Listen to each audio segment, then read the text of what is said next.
to Brüka Theatre's biggest little Theater for Youth festival. And this is our touring group of actors, our troupe of players for our 2018 story of Galileo. And we took this play to communities and schools. And I still find the play very relevant. You know, we've gone through a year of a lot of different things coming up. And so I thought it would be great to do a reading again of Galileo and go on and on and on. But it's time to get to the show. Galileo. Galileo. Here, without further ado, which we know is a lie, Galileo, Brüka Theatre for Children, written in 2018. So we'll set you up. The time period. When you watch and listen to this play, the beginning and the end of the play take place in the now, contemporary time, in a schoolhouse with a teacher and some students. And then the inside of the story, the Galileo story, takes place from 1609 to 1613 in various parts of Italy. With that in mind, let's talk about the characters. I'm Mary Bennett, and I'm actor 1. I'm going to play Ms. Lodestone, a teacher. Livia Galilee, second daughter of Galileo Galilei.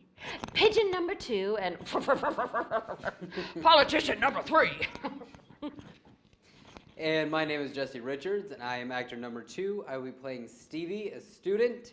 I will be playing Vincenzo Galilei, third child and son of Galileo Galilei. Hans Lepersky, a Dutch scientist, yes, and politician number 1, and messenger. And I am actor 3. My name is Carrie Lynn. I am playing Virginia, a student. Also Virginia Galilei, the first daughter of Galileo Galilei.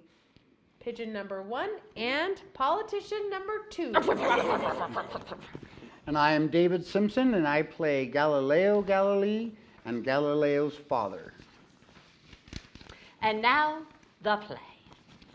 Scene 1, the school report. The scene opens on a very small school, present day. Good morning, class. It's me, Ms. Lodestone. Good morning or afternoon or whatever is more appropriate for the moment. Okay. In what looks to me like the smallest class in the world. Ding, ding, ding, ding, ding, ding. Class is convened. I'll take a quick roll call. Stevie? Oh, Mrs. Lodestone, I'm here. I have my report. I have my report. Okay, Stevie, you're jumping ahead. Virginia? Miss Lodestone, I am here. Thank you, Virginia. So we'll now get on to our science and language arts lesson. So today I'm looking for your biographies based on Galileo Galilei or people that were related to him to support our studies of the universe. Because I want to know more about the 1600s and the discoveries of the universe through your eyes. Who would like to go first? Oh, me, Mrs. Lodestone, I'm ready. Me, Stevie, me. let someone else go first. Okay, well, Mrs. Lodestone, there are only 2 of us, so... Well, Ms. Lodestone, may I have a moment to prepare for my report? Of course, Virginia. But be quick about it, okay? All right, now, let's see who else I should call on. Oh, me. Well, we obviously have Stevie. Yeah, me, I'm ready. Okay. All right, Stevie, let me see if anybody else on the fourth wall out there in TV land has some answers. So let's look. Eyes on me. Where are you? Okay. Anything you've got on Galileo? Anything at all? Okay. All right. Hey, if you said something, though, that's terrific. Love to hear more. But for now, Stevie, you may have a turn. Oh, thank you. Okay. My biography on Galileo goes a little something like this. Note, please.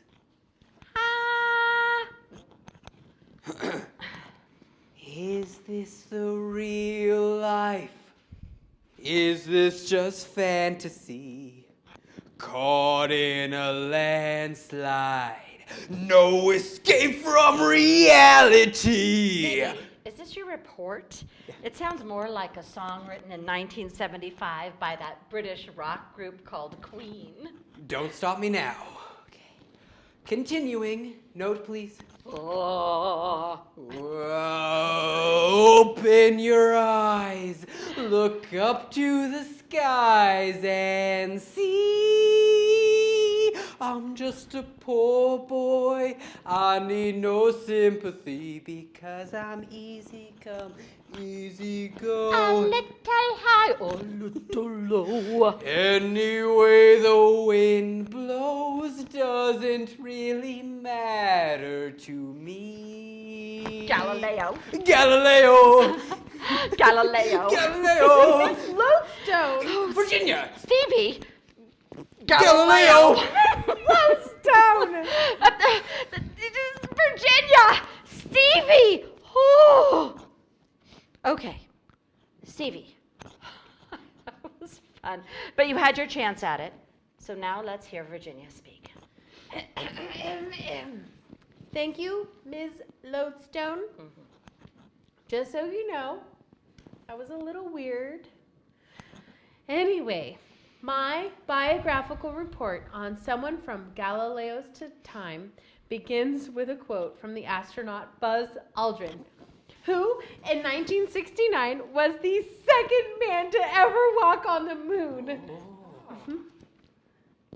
Mr. Buzz Aldrin writes, when Galileo first turned his newly invented telescope towards the heavens, he saw the vastness of the universe. Galileo discovered distant stars, mountains on the moon, and spots on the sun. Very nice. His work extended our knowledge of astronomy by leaps and bounds. Galileo's belief that the Earth revolved around the sun was controversial at the time of 1564 to 1643, but his stubborn insistence on the truth laid the foundation for the modern science of astronomy. Thank you. Galileo was a genius whose curiosity was his guiding passion. We should be inspired by his thirst for knowledge. My name is Virginia, and I am the oldest daughter of Galileo Galilei. Galileo. Galileo. Galileo. Okay. Stevie. Guys, again, that's weird, okay? Galileo observed. Galileo. Stevie. Galileo experimented. Galileo. Miss Lodestone.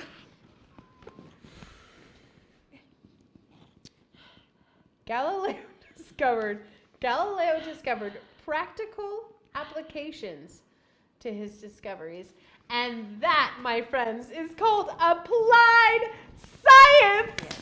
Very good. Thank you. Very good. Thank you, Virginia. Thank you. That was excellent. And I feel like you know a lot on the subject of Galileo. Okay, Stevie, you're dismissed because, well, just because. Well, Miss Lodestone, I am Virginia Galilei. Of course you are, dear. Now, put your things away, and we'll join Stevie at recess. But Miss Lodestone, I am Virginia. But I can prove it to you. Let me take you to the garden in Padua, Italy, where I spent time with my father, Galileo. I mean, go back in time with you? What? No. I mean, watch me go back in time to 1609 to our garden in Padua, Italy. Okay? Watch me go. Watch me now.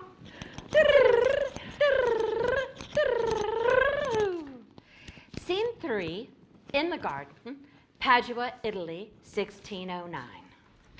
Oh, how I love my garden here in Padua, Italy. The trees, the sky, all the world around me. Ah, Virginia, my sweet daughter. What is bothering my little celestial being? You seem so depressed. acting more like your sister Livia. Oh, poor Livia. Livia is always displaying such a morbid tendency toward melancholy, such dark clouds and storms. And you, my dear Virginia, are all bright stars and shimmers in the sky. Oh, and here comes Livia now. Okay, been here the whole time, heard everything. Hello, family. Well, good day, Livia. Oh, Papa, I feel like I'm not good at anything. Oh, please. Oh, my little starshine. Let Papa hug you. Ew. Vincenzo! My boy. My Livia. Oh. Oh, Papa, you look to the heavens and understand so many magical things in the cosmos. I don't see any of the things you do. Virginia, each one of us is a child of the universe, each with an enormous amount of resources available. We must trust in our gift. Oh, how I yearn to be happy. Oh, my gloomy Livia. How I want to help you find your joy. Children, look at me. What makes me happy are the vast possibilities of the universe and continuing to discover the mysteries around us. And us. Of course, and you. You are my little stars. Let me show you what I see in the night sky through my telescope. Whoa. Papa, what is a telescope? Ah, yes, the telescope. It was once called the spyglass and had many other names. At one point, it will be called the Galileo scope, but I am getting ahead of myself. To tell my story of the telescope, children, I will need your help. Then, I need you to play the Dutch scientist Hans Lippershey, a maker of the eyeglasses and patent holder for the invention of the telescope. Girls, please give Ben a change of clothes for his new character. And they do. They ready with him with a hat, cloak, glasses, and instrument. Scene 3, an important visit. I am Dutch scientist Hans Lippershey, yes. Patent holder, maker of the eyeglasses, and patent holder for the invention of the telescope. Oh, yes. I have made an instrument that magnifies things and makes them larger.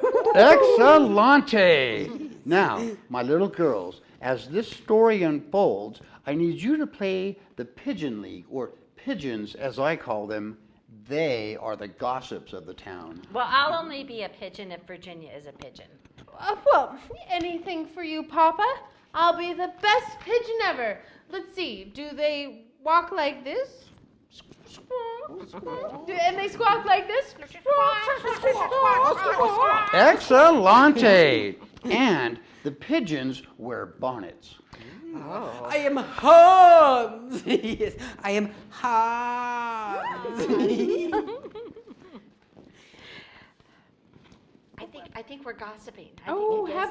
have you heard of this man, Hans Lippershey, maker of eyeglasses? Oh, well, he is a Dutch scientist. I am Hans. Well, hello, pigeons. You must introduce me. Oh, yes. Galileo Galilei. This is Hans Lippershey. I am Hans. So he has applied for a patent for a new invention called the telescope. Ah, the telescope. Well, Hans, you look to be an amazing and intelligent man. Oh, thank you, flatter me. Yes, I am Hans. I have heard. I am honored to meet you, Hans. Oh, it is I that am honored to meet such an important man of this state. Yes, oh, chief mathematician and philosopher to the Grand Duke of Florence of the court of Cosimo de' Medici. Oh, yes. Well, Hans, let's not get ahead of ourselves. That's what we call foreshadowing, because it hasn't happened in my life story yet. Yes. Well, Galileo, please, Look at what I have made. A spyglass which enlarges things in order to better see them. Oh, what a wonderful name, Hans. Yes. Oh, what a fine-looking man. You know, a little funny around the ears, but nice on the eyes. Girls. And the pigeons make promises to this Hans, eyeglass maker and patent holder. The Italian Senate will love your invention, Hans. Hans, you are going to be rich. Hans, you are going to be famous. I wish I was Hans. Excuse me. Hans calls these Dutch perspective glasses. Don't you, Hans? Oh, that I do, yes. A simple device so that you can magnify things 3 times. 3 times. Ooh, do tell. Oh, well, I take 2 eyeglass lenses, yes, one concave and curved inward, yes, and the other convex and curved outward. And you put one lens at each end of a tube where you can see objects magnified several times. Ah, yes, brilliant! Brilliant. Yes, brilliant. Hans, if you don't mind, I shall take your invention off your hands, carry it home to Padua, where I will make it bigger and better to magnify the heavens. Ooh, well, I heard he got the idea for his design after observing children in a shop by holding up 2 lenses that made a distant weather vane appear closer. Oh, well, I heard that he stole the design from another eyeglass maker named Zacharias Janssen. Stole it from Zach. Excuse me, pigeons! I do not care for this part of the story. It makes my character sound a bit crooked. I'm going to change back into myself now. Vincenzo Galilei. Excuse me. And some people call that collaboration. Well, Hans, he will get the credit for the invention of the telescope because he has the patent. I scoff at you pigeons and your silly gossip. Well, look at what you've done to poor Hans. You made him feel bad, and now he doesn't want to be in the story anymore. You saw him, walked right out because of your gossip. Not very nice, pigeons. I want my daughters back. Yes, Papa. Oh, I love this instrument. And Father was as pleased as a child with a new toy. Woohoo! And that, my children, is the story of how I acquired the foundation for my telescope. And then you used it to see the sky. I remember finding a piece of colored glass in your study, and when I looked through it, the whole world turned to night. And one round glass made everything bigger. Show us what you see, Papa. Of course, Vin. Let's see. The solar system. The solar system includes the sun, the Earth, where we are now, and all of the other planets, asteroids, and comets that are revolving around and around it. Virginia, you will be the sun. Livia and Vincenzo, you will be all the other planets. Now remember, the most important thing here is to understand that all of the planets in the solar system revolve around the sun. The sun is a star, like you, Virginia. Show us what that looks like. Well, okay, let's see. I am a massive ball of hot gas, and I give off light and heat. So ouch! And I am one of the 8 planets that orbit around the sun. Whoa, so hot. So hot. Okay, the closest planet to the sun is Mercury. And I want to be closest to my sister, so I want to be Mercury, okay? And then the planets go in this order. Mercury, Venus, Earth, Mars, Jupiter, Saturn, Uranus, and Neptune. here we go. Ready? Mercury, Venus, Earth, Mars, Jupiter, Saturn, Uranus, and Neptune. Okay, guys, I think we need to do it one more time. Okay. Mercury, Venus, Earth, Mars, Jupiter, Saturn, Uranus, and Neptune. Okay. That means that the furthest planet away is Neptune. I want to be the furthest away, so I'm going to be Neptune. Now remember, all of the planets and the sun are round, like a ball. Okay, so we need Venus, Earth, Mars, Jupiter, Saturn, and Uranus. The biggest planet is Jupiter, and it's made of gas. All right, so Jupiter can fit 1,321 planets the size of Earth. That's huge! Wow. Oh my gosh.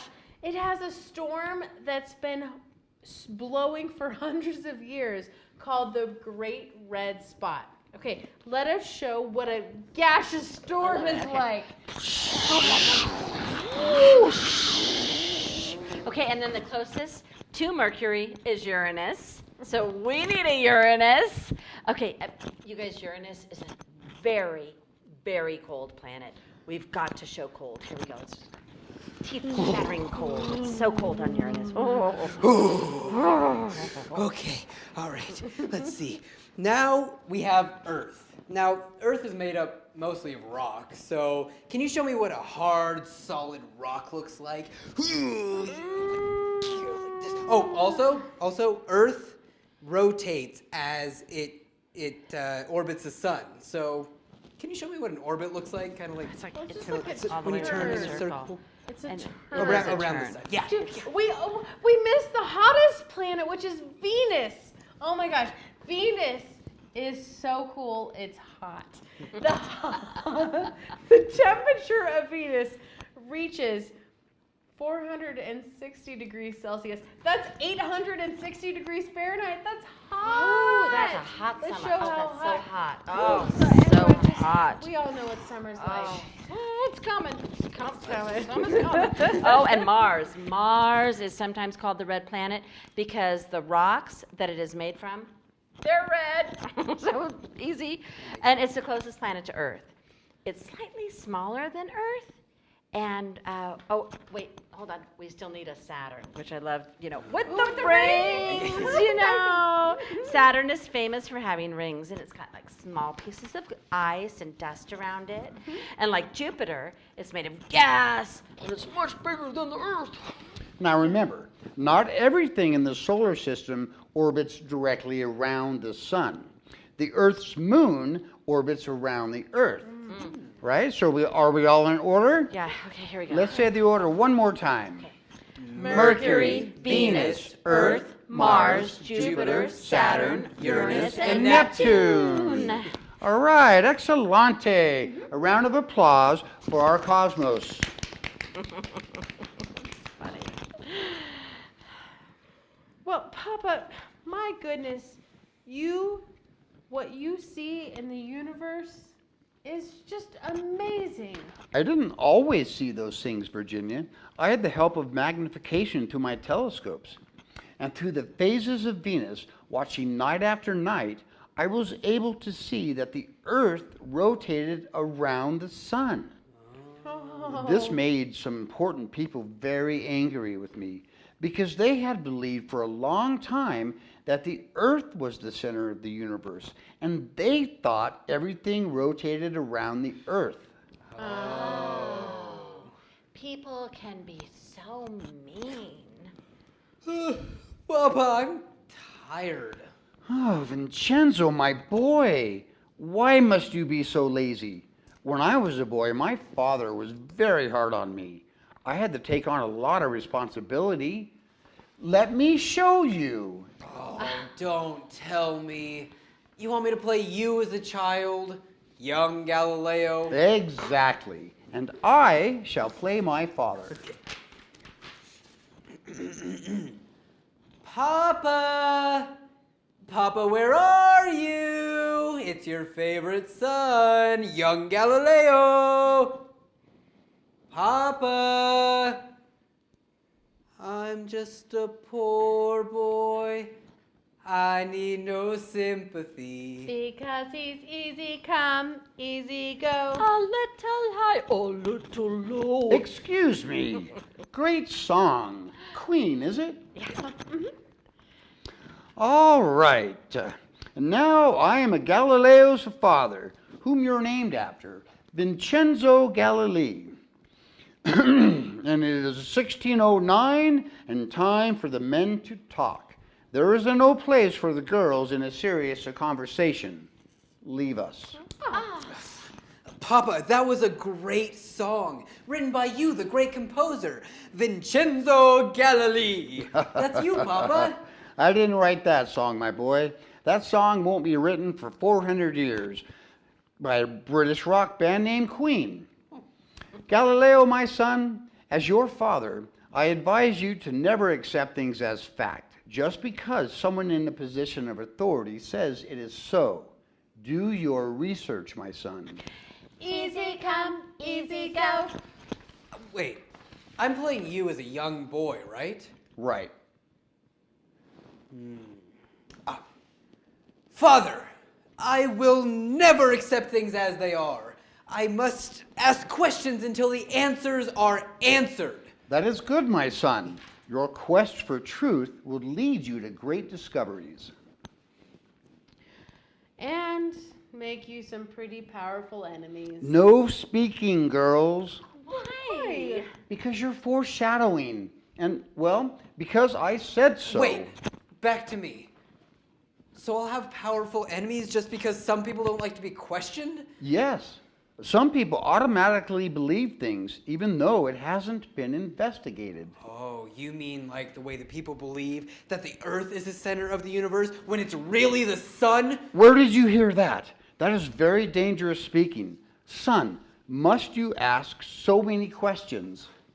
Papa, I thought you said I was supposed to ask questions. And I was reading the works of Nicholas Copernicus and the revolution of the celestial orbs, and I found out... Enough babble!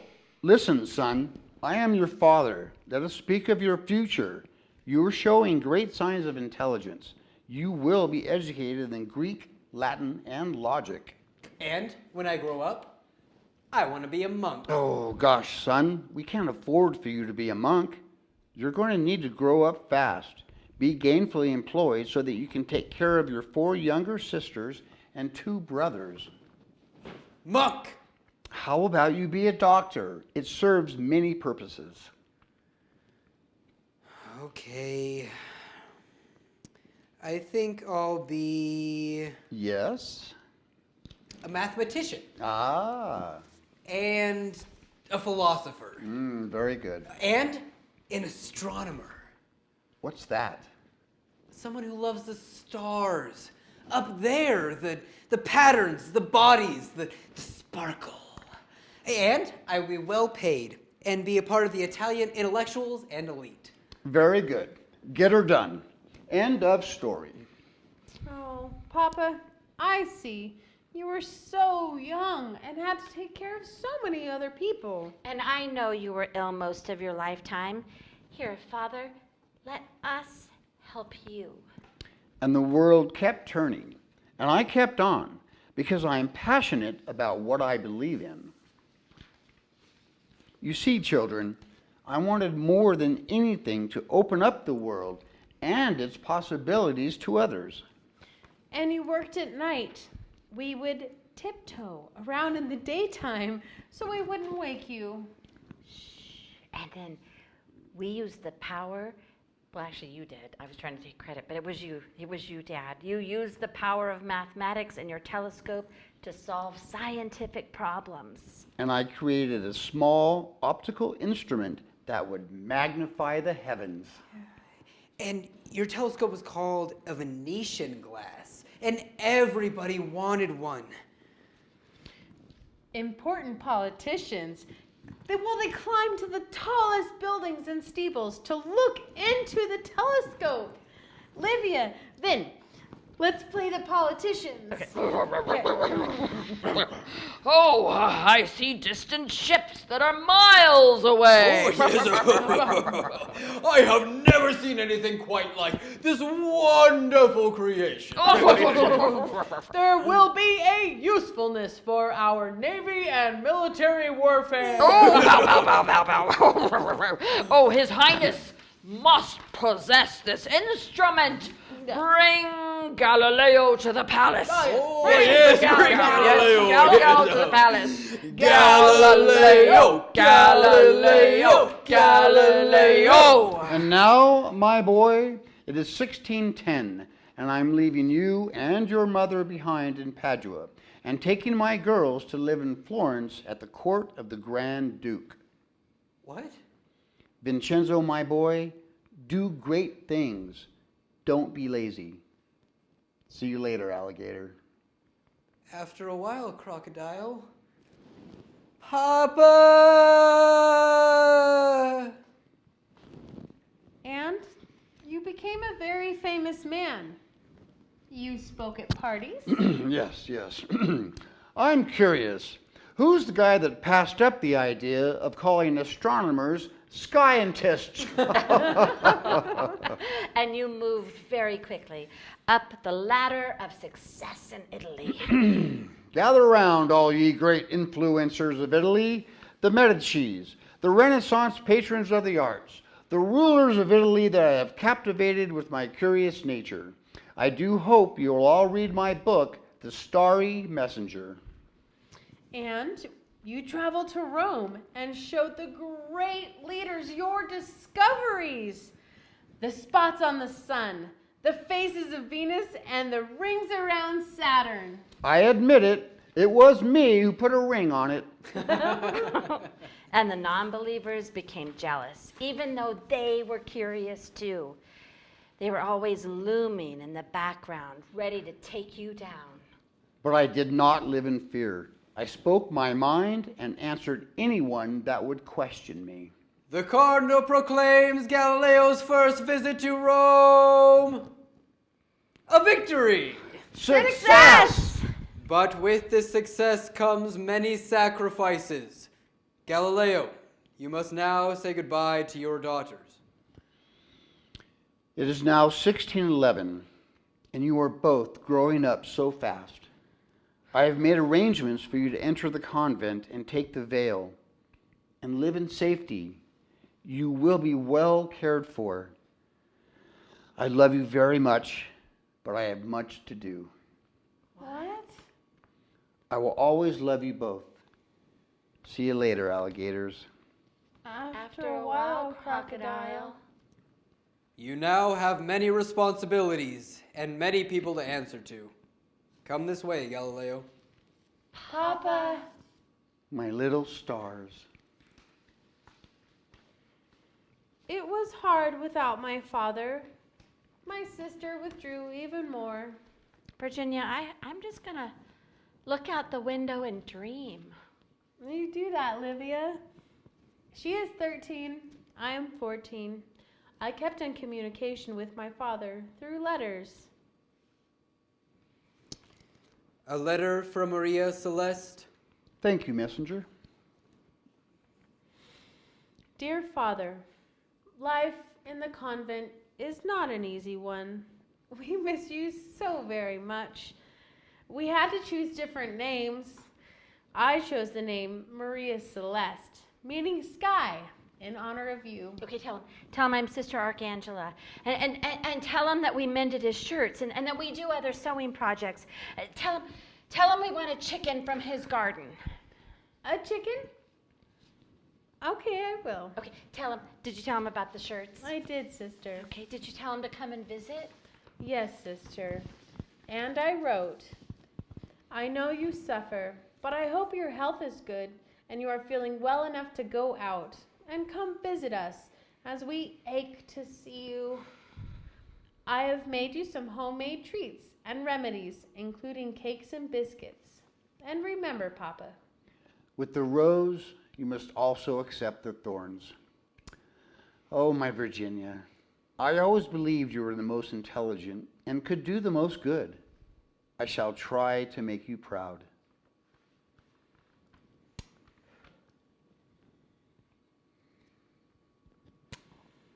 Oh, Virginia, that was the most touching story. How on earth did you find all of that information? Research. Well, Miss Lodestone, I am Virginia Galilee. Well, I don't know who you are, but I bet you're going to get an A. Recess. Woo! Stevie. Well, Virginia, whoever you are, and whatever time you're from, I'll bet your father is so proud of you. Well, I hope he is. He asked questions. He saw the vastness of the universe. He changed the way I see the world forever.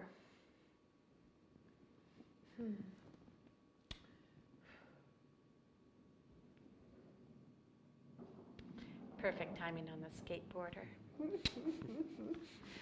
Thank you so much for joining us today for our reading of Galileo. Galileo. Virginia, Stevie. Galileo. Galileo. We hope you enjoyed it.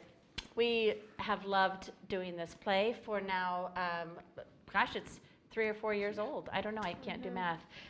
But I know we started in 2018. We want to thank Sarah for being part of our troupe at that time as well. It was wonderful work.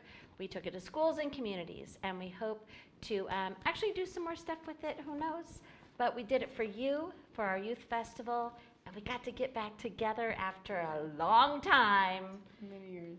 And see these beautiful faces. Good to see you, and we hope that you'll join us in something theatrical soon. So from all of us to all of you, should we say goodbye? Yes, Goodbye, thank you. Bye. Round of applause. And scene.